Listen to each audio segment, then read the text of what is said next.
रामायण में राम से विवाह की इच्छुक कई स्त्रियां थी, लेकिन राम ने सीता के प्रति निष्ठा निभाई। वेदवती ने अगले जन्म में मिलने का वादा पाया, जबकि शूर्पणखा की नाक काटी गई, जिससे राम रावण युद्ध हुआ। नमस्कार दोस्तों, आप सभी का हमारे YouTube चैनल प्राचीन स्टडी में हार्दिक स्वागत है।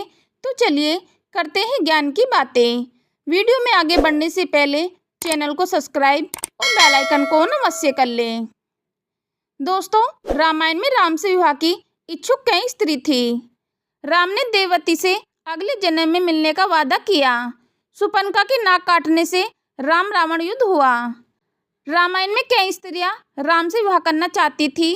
वो उनके पास विवाह का प्रस्ताव लेकर खुद पहुंची थी, लेकिन राम मना कर देते थे कि उनका विवाह सीता से हो चुका है और वे उनके प्रति निष्ठावान रहेंगे।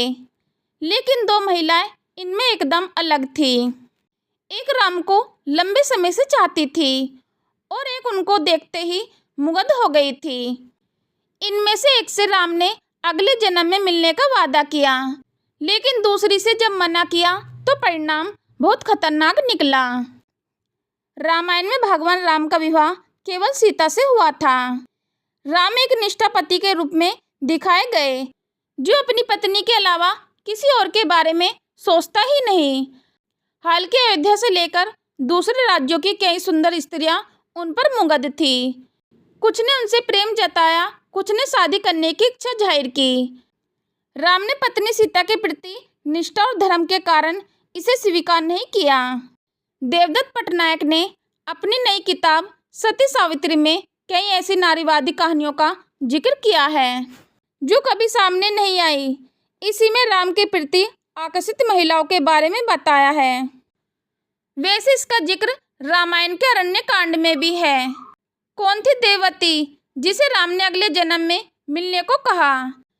सबसे पहले बात देववती की करते हैं, जो राम से प्यार करती थी। बेशक ये उनकी ओर से ही था। वह राम के पास शादी के लिए गई। राम ने उन्हें मना जरूर किया, लेकिन ये कहा कि वह अगले जन्म में उन्हें जरूर मिलेंगे। उसे तब तक प्रतीक्षा करनी होगी जब तक वे कृष्ण का अवतार लेकर धरती पर दोबारा नहीं आ जाते। फिर ऐसा हुआ भी। ये भी कहा जाता है कि देववती अगले जन्म में रुक्मिणी के रूप में उनसे मिली। राम ने विनम्रता से वेदवती के शादी के प्रस्ताव को ठुकराते हुए कहा कि अगले जन्म में जब वे आएंगे तो वह जरूर उनकी जिंदगी में शामिल होंगे। वेदवती बहुत सुंदर थी और विष्णु भक्त थी। एक पौराणिक चरित्र है जिसका उल्लेख वाल्मीकि रामायण के उत्तराखंड में मिलता है। वे एक तपस्विनी थी जिन्हें भगवान विष्णु की भक्त और अत्यंत सुंदर माना जाता है। वेदवती कुशध्वज ऋषि की पुत्री थी। वह बचपन से ही भगवान विष्णु की उपासना करती थी। उनका लक्ष्य था कि वह भगवान विष्णु को अपने पति के रूप में प्राप्त करें। इसके लिए उन्होंने कठिन तप किया। तब उन्होंने राम के पास जाकर शादी की पेशकश की। फिर विष्णु के अवतार भगवान राम जब त्रेता युग में धरती पर आए तो वेदवती उन्हें देखकर उनके पास पहुंची। उनसे विवाह करने की पेशकश की। ये उल्लेख मिलता है कि वेदवती राम को भगवान विष्णु के रूप में पहचानती थी। तब राम ने वेदवती को बताया कि वह इस बार तो केवल सीता के पति हैं, लिहाजा इस जन्म में उन्हें स्वीकार नहीं कर सकते, लेकिन अगले जन्म में जरूर वह उनके जीवन में रहेंगे। वेदवती की कहानी में एक महत्वपूर्ण मोड़ तब आता है जब लंकापति रावण ने उसकी सुंदरता पर मोहित होकर उनका अपहरण करने की कोशिश की। तब वेदवती ने रावण को श्राप दिया कि उसकी मृत्यु एक स्त्री के कारण होगी। इसके बाद वेदवती ने अपनी पवित्रता की रक्षा के लिए अग्नि में प्रवेश किया और प्राण त्याग दिए। राम पर मुग्ध होने वाली दूसरी स्त्री कौन थी?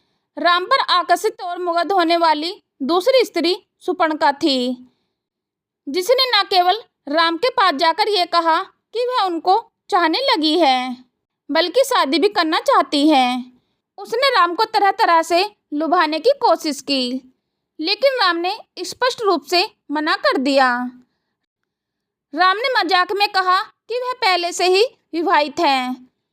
शूर्पणखा को लक्ष्मण की ओर इशारा किया, जिसके बाद लक्ष्मण ने भी उसे अस्वीकार कर दिया। तब शूर्पणखा ने सीता पर हमला किया। फिर इससे नाराज लक्ष्मण ने शूर्पणखा के नाक कान काट दिए।